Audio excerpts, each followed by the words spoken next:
Penegakan hukum. Kalau penegakan hukum, korupsi ini ada 3 potensi sebabnya.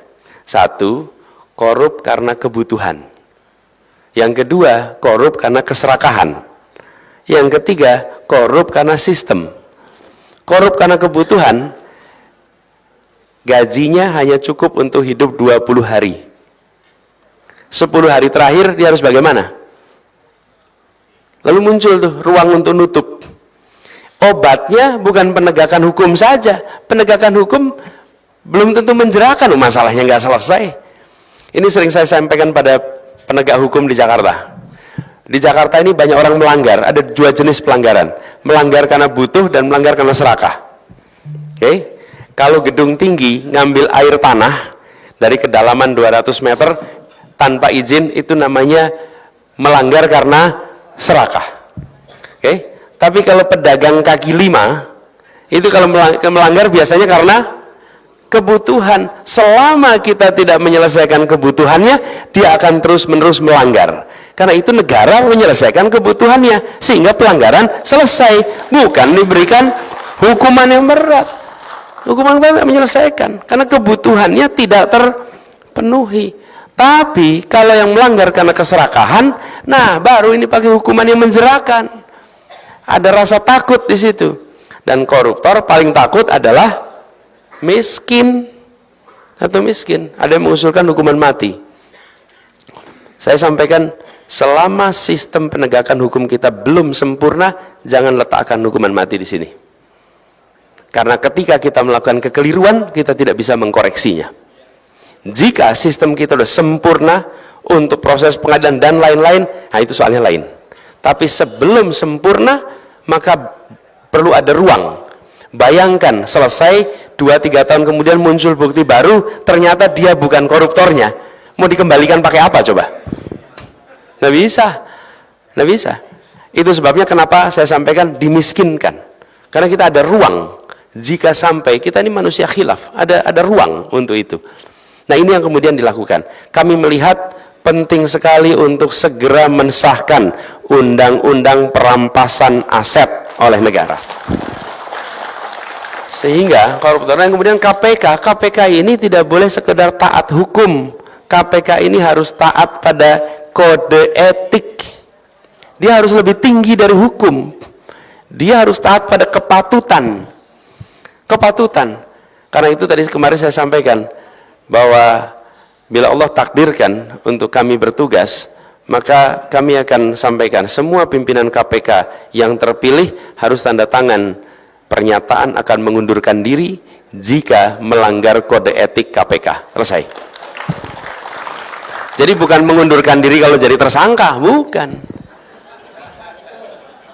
Itu aja masih belum. Tapi bila melanggar kode etik, dan kode etik KPK, Bapak Ibu sekalian, saya kebetulan pernah bertugas menjadi Ketua Komite Etik KPK tahun 2012. Ketika saya jadi Ketua Komite KPK, saya melihat dari dekat betapa standar kode etiknya itu sangat tinggi. Dan pada waktu itu saya belum pernah, ini saya cerita sedikit, saya belum pernah datang berada di sebuah kantor yang ketika waktu duha, musolanya penuh dengan orang-orang sholat duha, kecuali di KPK. Betul-betul, saya datang kantor banyak, tapi hanya di KPK, ini peristiwa 2012.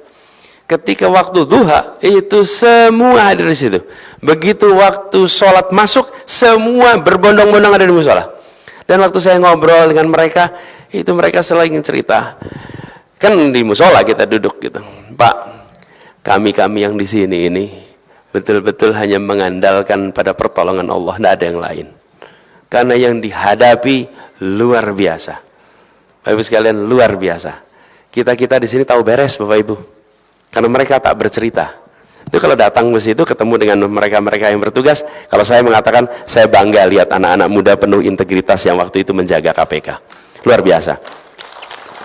Nah, tapi sebagian udah dikeluarin kemarin. Keluarin.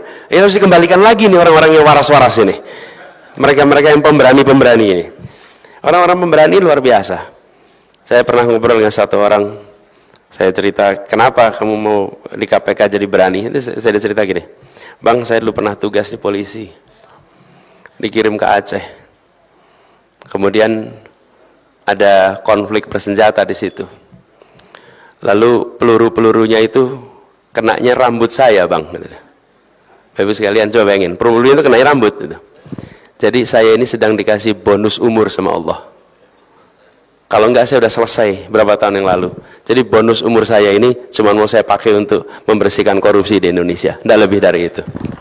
Izin Pak Anies. Jadi Bapak sekalian, 5 menit lagi. Ya. Jadi Bapak sekalian, yang kita saksikan apa? Sebuah badan membersihkan korupsi yang harus berisi orang berintegritas. Dan orang berintegritas itulah yang harus kita jaga agar tak berada di situ dengan kode etik yang dijaga tinggi. Jadi Bapak sekalian kami hormati, izinkan saya merangkum atas apa yang saya sampaikan. Bahwa Indonesia harus menuju satu kemakmuran. Karena dengan satu kemakmuran kita akan bisa merasakan Indonesia memberikan perlakuan yang sama bagi semuanya. Itu dilakukan lewat apa? Lewat mereview semua kebijakan yang ada agar kebijakannya membesarkan yang kecil, menguatkan yang lemah, tanpa mengecilkan yang besar, tanpa melemahkan yang kuat. Garisnya itu. Lalu di dalam proses ini semua kita menyaksikan perlunya menjaga tatanan negara ini untuk selalu berada di dalam tatanan yang menjunjung tinggi adab di dalam bernegara, etika yang dijaga, prinsip negara hukum bukan negara kekuasaan. Ini. Lalu salah satu masalah terbesar Republik ini adalah praktek korupsi, dan praktek korupsi ini diselesaikannya melalui satu, yang karena kebutuhan dibereskan kebutuhannya, yang karena keserakahan diberikan ancaman hukuman yang menjerakan, dan institusi yang mengelola penegakan hukum untuk korupsi yang serakah adalah KPK. KPK-nya ditinggikan standar kode etiknya. PR kita banyak. Saya hendak sampaikan pada semua, tidak mungkin kita bisa menyelesaikan seluruh masalah yang ada di Republik ini. Tapi insya Allah satu hal yang pasti, kita ingin perubahan itu bisa kita kerjakan dalam tempo yang sesegera mungkin.